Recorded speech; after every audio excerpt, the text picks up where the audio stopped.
Eh bakit yung si Paduano? High blood. Ay high blood lagi. Palagay ko to nung pinanganak to, sumisigaw na eh. Habang buhay niya sumisigaw. Palagay ko hanggang mamatay ito, sumisigaw to eh. Ginaglihi sa sama ng loob ito eh. Alam niyo, Kahapon ano? yeah. Oo, doon sa Quadcom meeting. Maganda Grabe yung na. Quadcom kahapon. Masaya. Oo, Alam mo, masaya. pinaglaruan lang sila ni Pangulong Duterte. Natatawa ako eh. Talagang pinakita nila na sila ay walang alam. Ganun na. Hindi, natatawa ako. Bakit nila iniimbestigahan si Pangulong Duterte? Kung may kasalanan siya sa krimen o hindi. Kaya Yun. tinatawanan lang sila eh. Di ba, sinabi na ng hukuman, paulit-ulit na, at hindi yata pumapasok sa kukote. Nitong mga, nasa Quadcom, kasi mahihina ang kukote. O hindi ko malaman kung mahina ang kukote o talagang, hindi lang nila, clueless lang sila. O talagang ang pakay lang nila ay busitin si Duterte. Hindi, ang masama nun pag na-high blood yun, baka biglang bumitaw Yun ang nakakatakot Ay, di naman siguro sila naha-high blood eh. Hindi kasi, sinabi na ng Korte Suprema, ang legislative hearing ay hindi hukuman. Hindi ito NBI na iniimbestigahan ng krimen, hindi ito pulis, hindi ito piskalya. Kukuha ka lang ng impormasyon para ikaw ay makagawa ng batas. Yung EJK, ano pa bang kinukuha nilang batas?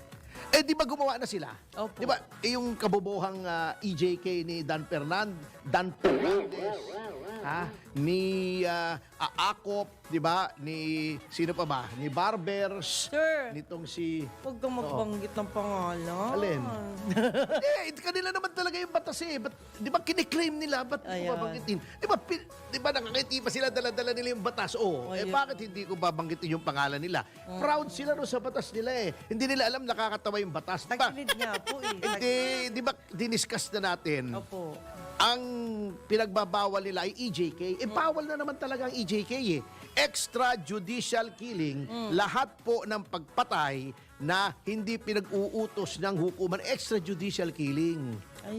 But wala bang batas na nagbabawal sa pagpatay? Meron! Revised Penal Code. Wala bang batas na nagsasabi na kapag public official ay ang gumawa ay maximum penalty, aggravation yan pag public official. Pag wala bang batas na nagsasabing pag may reward system ay yan ay murder. Meron na, revised penal code. Aggravated ang homicide to murder kung by in consideration of a price, reward, or promise, reward system. So, inutil po. After 11th na yata yung kahapon, Opo. Pang-11. After so many hearings, yun lang ang nagawa nyo? Yung EJK bill na kabobohan? Ay, sayang ang pera namin sa inyo. Sayang ang perang ginastos nyo, panay Jollibee. Yung nakakain nyo sa amin, sayang yung Jollibee nyo. Kasi wala po kayo nagagawang batas. Kahapon, kala nyo, ginigrill nyo si Pangulong Duterte. Yun bang mga kinukuha nyong impormasyon kay Pangulong Duterte kailangan para gawawa kayo ng batas? Hindi na. Bakit? Nasagot na yun, nakuha nyo na kay Garma, yung sinasabi niyang reward system. Nakuha nyo na yung kinukuha nyo kay Grijaldo, na ayaw naman bigay ni Grijaldo. Tingin ko, madedemanda kayo dyan. Parang tingin ko lang sa aking bolang kristal. Alam nyo, ang aking bolang kristal ay 2. Naku po. 2 bola. Bolang kristal. Pagka gusto kong malaman kung ano mangyayari sa yung hinaharap, tumutungo ako. Natanong ko tinitignan ko yung aking bolang kristal na 2. Kinakalog-kalog ko. Diba? Indian pa na. Pero attorney thankful. Kakalog-kalog. Thankful kami sa inyo kasi mas nauunawaan namin ang paliwanag mo actually. Ako gusto kong mabalik yung yung death penalty. Halimbawa, ngayon paano nila gagawaan ng batas yun? Ewan ko kung dinidiscuss nila. Kahapon nga natatawa ko. Tinatanong niya, answer daw, yes or no. Hindi mo pwedeng gawin yun. Legislative investigation. Sabihin, aware si Duterte ng gano'n. Siyempre, piskal yun eh. Galing. Abogado yun eh. Bakit ba pinofocus nyo sa kanila kung may guilt siya ng krimen? Hindi po trabaho ng legislature yon. Abuso yon. Kaya nga sinasabi, kung gagawin yung parang investigasyon, may tatayo ako rito. Di ba sabi ni, ni Pangulong Duterte? Bago sasabihin pa, you answer yes or no. Hindi pwedeng i-answer ng yes or no. Sabi nga, alam nyo, ito na lumabas kahapon ang double standard ng Quadcom, ang double standard nila sa witnesses. Alam nyo, pwede naman palang tratuhin ang witness na nagpapaliwanag, pag nangangatuwiran, hindi kino-contempt, pwede naman.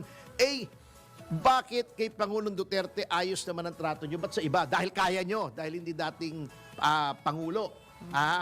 Dahil naalangan kayo. Okay, sasabihin nila, hindi, kasi dating Pangulo yan. Entitled to courtesies. Pero, may equal protection clause po tayo sa konstitusyon. Every person similarly situated should be similarly treated.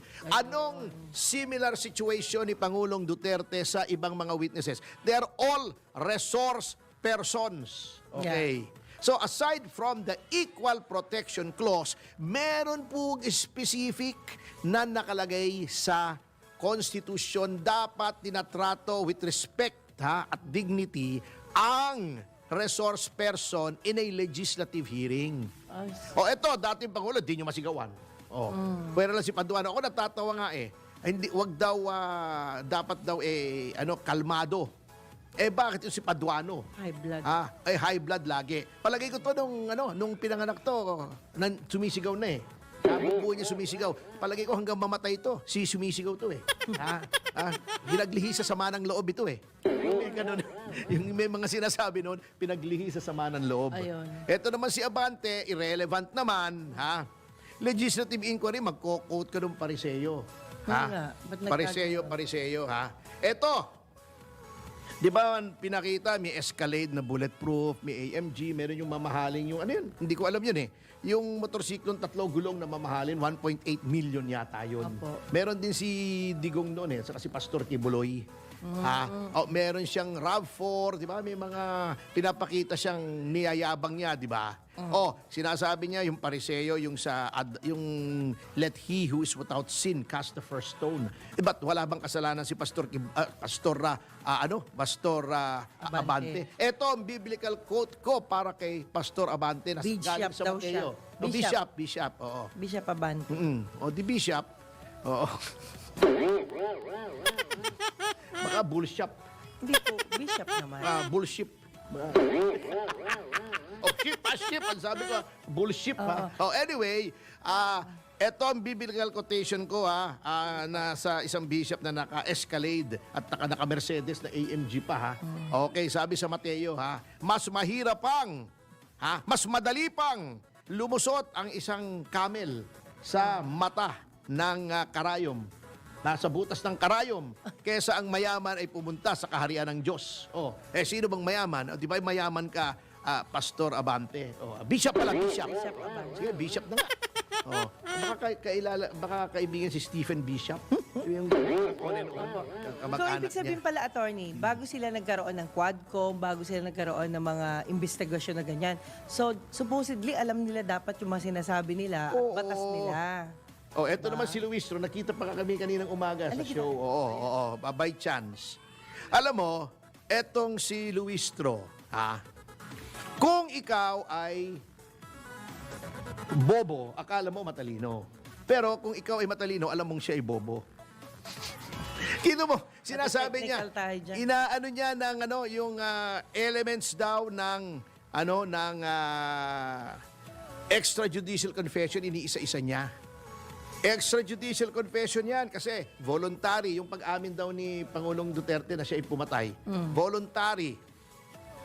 Alam niya ang consequences. He is of sound mind. May nakalimutan siya Ang extrajudicial confession po, Congressman Luistro, ay ginagawa during custodial investigation. Hindi po custodial investigation yan. Yan ay legislative hearing. Ayun. Ano sinasabi mo? Besides, tignan nyo yung pinagsasabi nyong nangumpisal si Pangulong Duterte. Sino bang sinabi niyang pinatay niya? May tao ba? Wala po. Wala pala yan. Parang libel yan. Pag hindi ma-identify kung sino yung tinutukoy mo, ay hindi libel. Oo, dapat may identity. Pinatay ko si ganito. Halimbawa, pinatay ko si Congressman Paduano. Sinabi ko, halimbawa, may pumatay kay Congressman Paduano. Wag naman sana, ha? Kasi malapit-lapit na rin eh. Na siya ay matapos yung kanyang termino. Kasi last term na niya ngayon. Attorney. Di ba, malapit na matapang. Diretsuhin mo. Siyempre, humihinga naman ako. Oh, Okay, di ba? okay, Malapit okay. na matapos yung kanyang term of office. Si Paduano. At saka isang araw yan eh, puputok yung ugat niya sa ulo eh. Tsaka si Kahihiyaw Diba niyan eh. ano po, si PRRDA, lehitimong joker. Oo. Pag sinabi niyang pinatay ko, tas binitin niya, it's either tao o hayop yun. Oo. Di ba? Parang di ba minsan sinasabi ko, di ba? Yang si Congressman Luistro, napakapangit ng ginagawa niya sa mga resource persons. So, minsan, siyempre hihinga ka eh. Oo. Sige. Pero alam mo, isang napagtanto ko dun sa, dito sa Quadcom hearing kahapon, di ba nandun si dating Senator De Lima? Opo. Magkamukha talaga sila ni Congressman Luistro. Oh. Ganon. Oh, hindi naman masama yun. Di ba maganda naman si gwapo. Senator De Lima. Di ba Tama. maganda? Ang dami nga nagkakagusto sa kanya. Di ba si Dayan. O Sus, yung si Mario Jonel. Joseph. O kung di ba naman maganda yun eh. Magkakagusto ba naman? Yung mga macho yun eh. Ha? Opo. Mga macho papa yun eh. Sus, Mario Joseph. Pero nanonood ngayon si Congressman Luistro kasi sabi niya binabantayan daw niya yung programa mo. Kaya nga sinasabi ko eh. Oo. Para naman, hindi naman sayang yung pagbabantay niya. Naririnig niya yung pangalan niya, di ba? Oo. Parang si Dan Fernandez. Oh, yeah. Merong bagong word pala gumagawa nga ako unti-unti ng Dan Fernandez Dictionary. Ala. Parang yung subordination by perjury, di ba? O meron siyang bago, different. Sa Dan Fernandez Dictionary, different. Noun. Ang ibig sabihin sa Tagalog doon, iba na. Bago na. Iba na, oo. Anyway, alam nyo, Joke yun joke yun. pinaglaruan lang kayo ha, pinaglaruan lang kayo. Natatawa ako doon sa kay yung sinasabi niya. Sabi niya, kino-confirm niyo ba na okay sa inyo pumunta yung ICC rito para imbestigahan kayo? Sabi niya, sipain ko sila. O, kino-confirm ba niyo ba yung sinabi ninyo kay Congressman Manuel na pag binigyan ko ng pamasahe, pupunta kayo sa ICC para magpa-imbestiga? Sipain ko rin sila. Punta ako doon, sipain ko rin sila. Grabe, no? Ay, Yun nako. lang yung response niya. Bago si Manuel naman, sinasabi, anong pinagamitan sa confidential funds? Confidential nga eh! Which part of confidential do you not understand? Oh my God. Yung confi o yung dential?